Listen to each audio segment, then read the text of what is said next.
There is a moment many victims know well. It comes late at night, or sometimes early in the morning, when the world is quiet enough for thoughts to get loud. It is the moment when the phone is in your hand and you don't dial. Not because you don't want help, not because you don't know you need it, but because you have been taught slowly, carefully, and repeatedly that reaching out will only make things worse. This is the reality for countless victims of domestic violence. The hardest step is not surviving the abuse. The hardest step is believing you are allowed to ask for help. From the outside, people often imagine hotlines as an obvious solution. If it's that bad, why don't they just call? But that question misunderstands what abuse does to the mind, to confidence, to a person's sense of reality. Abuse is not just about harm, it is about conditioning. Victims are conditioned to doubt themselves, conditioned to minimize what they are experiencing, conditioned to believe that they are overreacting, misinterpreting, and being dramatic, conditioned to believe that no one will take them serious unless they are already broken. Over time, this conditioning becomes a voice in their head that sounds like logic. It is not that bad. Other people have it worse. What if they don't believe me? What if I say it wrong? What if calling makes everything fall apart? That voice is powerful, and it doesn't disappear just because help exists. Reaching out to a hotline is not a simple act. It is an act of courage that often goes unrecognized. For many victims, calling a hotline feels like standing at the edge of a cliff, unsure if there will be ground beneath them when they step forward. They fear being judged. They fear being pressured. They fear being told to leave before they are ready. They fear being told that what they are experiencing doesn't count. These fears don't come from nowhere. They come from lived experiences. Many victims have already tried to speak up to friends, to family, to institutions, and were met with disbelief or discomfort. They were told to communicate better, to see it from the other side, to just leave, as if leaving were a single safe decision rather than a complex, dangerous process. Each time a victim is dismissed, the belief that silence is safer becomes stronger. So when we talk about the courage it takes to call a hotline, we must understand what that courage is pushing against.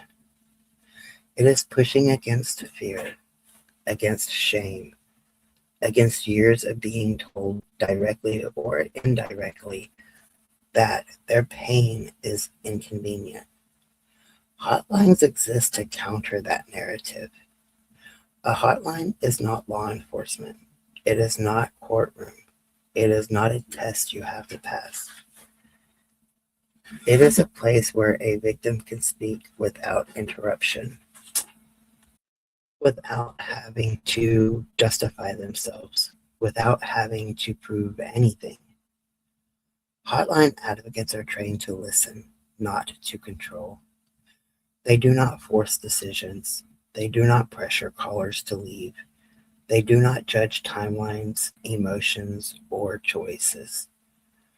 What they offer is something abuse takes away: agency.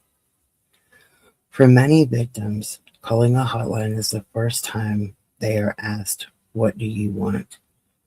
The first time they fear that their fear is met with belief instead of skepticism. The first time someone names the behavior for what it is.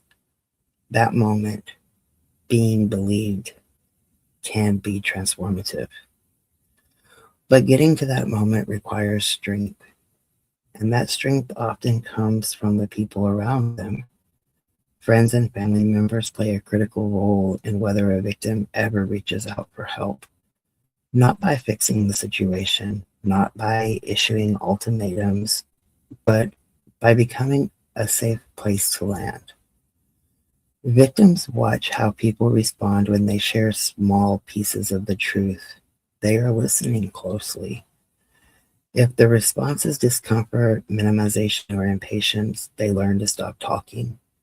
If the response is belief, calm, and consistency, they begin to feel less alone. You do not need the perfect words to support someone. You need the right posture, belief, patience, respect. Saying, I believe you, matters more than any advice. Saying, you are not crazy, can undo years of gaslighting. Saying, you don't have to decide anything right now, can reduce overwhelming fear. When encouraging someone to reach out to a hotline, how you say it matters. Framing it as a resource, not a demand, keeps autonomy intact. Offering to sit with them while they call removes isolation. Reminding them that they can hang up at any time gives control back. Courage grows in environments where people feel safe to choose. It is important to understand that many victims have been punished for speaking up in the past.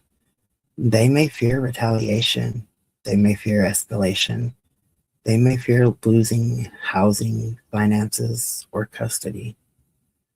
Calling a hotline does not erase those fears, but it can help victims think through options without pressure. It can help them understand risks and safety planning in a realistic way. Hotlines meet people where they are, not where others think that they should be. And still, victims hesitate. Because courage does not mean the absence of fear. Courage means acting while the fear is present. For some, courage looks like whispering into a phone so no one overhears.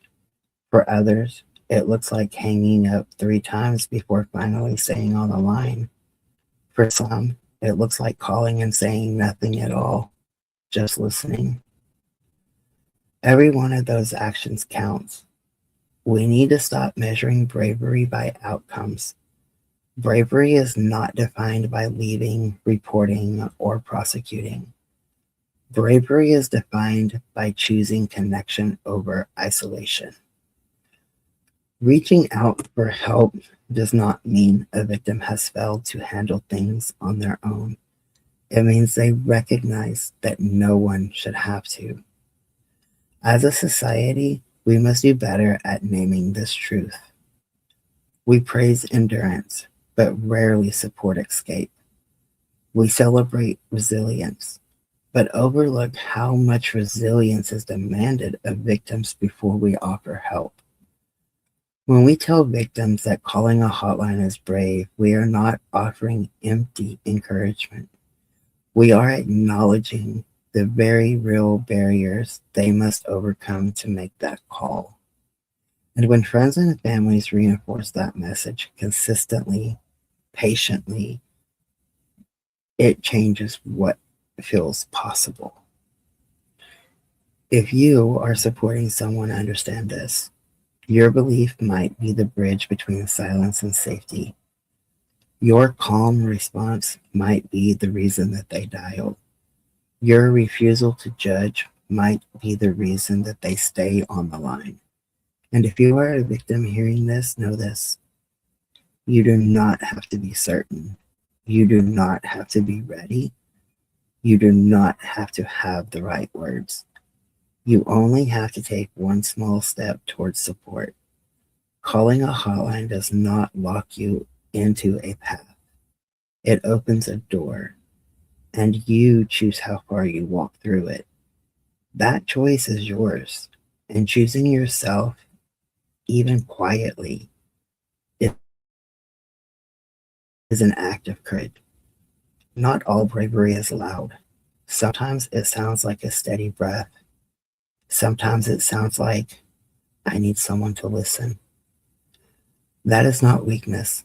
That is strength reclaiming itself. and it deserves to be met with belief, compassion, and respect every single time.